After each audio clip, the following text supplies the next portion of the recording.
பகவத்கீதை ஸ்லோகா 1.23 இன்னைக்கு பார்க்கலாம். ஹரே கிருஷ்ணா. அன்புள்ள பக்தர்களே, பகவத்கீதையின் ஜேர்னியில் திரும்பவும் உங்களை எல்லாரையும் பார்த்ததில் ரொம்ப சந்தோஷம்.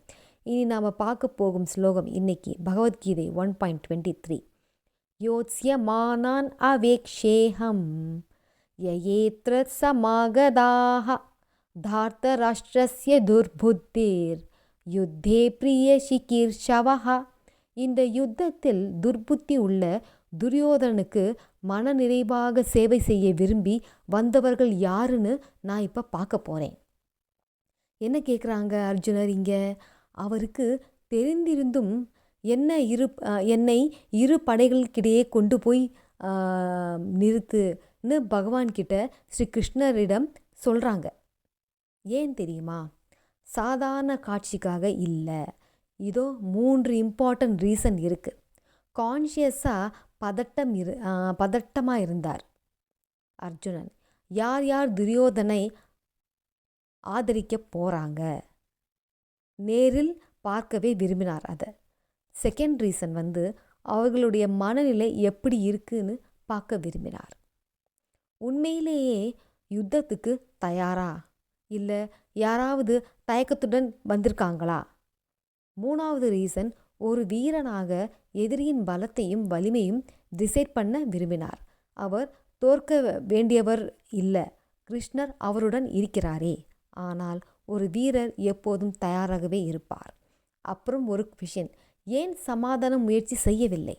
அதற்கு பதிலாக நாம் முன்னாடி நடந்ததை நினச்சி பார்க்கணும். ஸ்ரீ கிருஷ்ணர் தானே நேரில் சென்று சமாதானம் கொண்டு வர முயற்சி செஞ்சாங்க. குறைந்தபட்சமாக 5 கிராமங்கள் கொடுங்கன்னு கேட்டார். ஆனால் துரியோதனன் என்ன சொன்னான் தெரியுமா?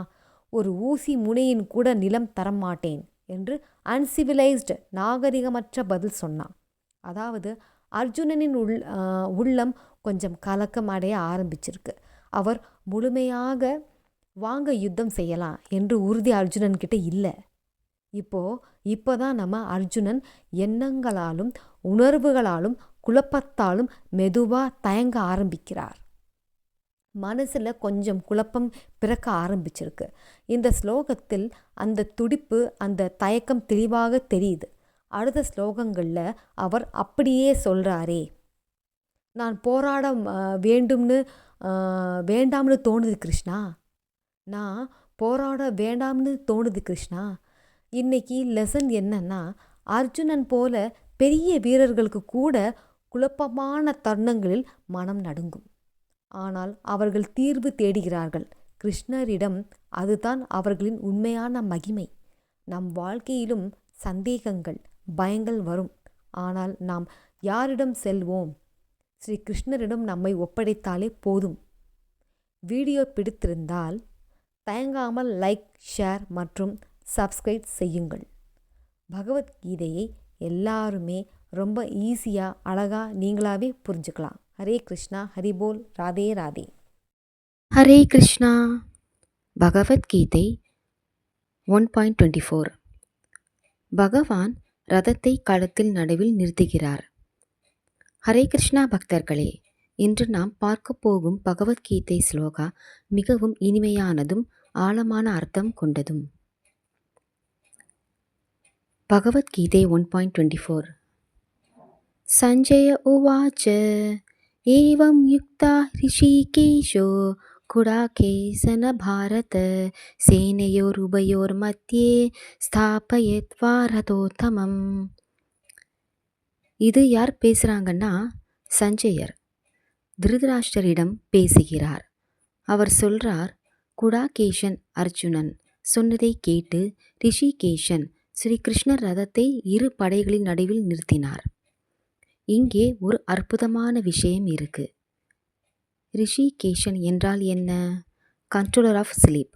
அது இந்திரியங்களின் கட்டுப்பாட்டாளர் என்று அர்த்தம். அப்படியான பகவான் கிருஷ்ணர் அர்ஜுனனுடைய சொற்களை கேட்டு ரதஸ்தானியாக செய்கிறார். பகவான் எல்லோருடைய உள்ளத்தையும் மனதையும் கட்டுப்படுத்துகிறவர். ஆனால் இங்கே அவர் தன் பக்தனின் கட்டளைக்கு கீழ்ப்படுகிறார். அதுவே பக்தனின் சக்தி. நம்ம அன்புக்காக பகவான் நம்மை பின்பற்ற கூட தயாராக இருக்கிறார். இப்போ நாம் பார்க்க வேண்டிய அடுத்த விஷயம், அர்ஜுனனுக்கு குடாகேஷன் என்று ஏன் பெயர்? குடா என்றால் தூக்கம், ஈஷா என்றால் அதை கட்டுப்படுத்தும் வல்லமை. அதாவது அர்ஜுனன் தூக்கத்தையும் அறியாமையும் வென்றவன். நாம் எல்லாம் அடிக்கடி கேட்போம், தூக்கம் வருது, மனசு ஓடுது, எப்படி ஜெபம் சாட்டிங் செய்வது? இங்கே பதில் இருக்கு. அர்ஜுனன் கிருஷ்ணரை என்றும் நினைத்தான். அதனால்தான் அவர் தூக்கத்தையும் ஈஸியாக வென்றார். ரகசியம், சீக்ரெட் என்னன்னா, நீங்கள் கிருஷ்ணரை நினைத்து இருக்கணும். அவருடைய நாமம், ரூபம், குணம், லீலைகளை தினமும் சிந்திக்கணும். அதுக்கு சிறந்த வழி ஹரே கிருஷ்ணா மகாமந்திரம்.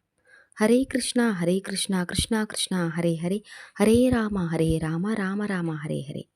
நாம் என்ன புரிஞ்சுக்கிட்டோம்? பகவான் கிருஷ்ணர் தன் பக்தனின் அன்புக்காக சேவனாகிறார். அர்ஜுனன் கிருஷ்ணரை நினைத்தால் தூக்கத்தையும் வென்றார். நாமும் ஜபம் செய்தால், கிருஷ்ணரை நினைத்தால் ஆன்மீக உற்சாகம் வரும். அடுத்த ஸ்லோகத்தில் அர்ஜுனுடைய மனநிலையை மாறப்போகுது. அதையும் நாம் பார்க்கலாம். ஆடியோ பிடிச்சிருந்தா லைக் பண்ணுங்க, பக்தர்களுடன் ஷேர் பண்ணுங்க, சப்ஸ்கிரைப் பண்ணுங்க. ஹரே கிருஷ்ணா, ஹரி போல், ராதே ராதே.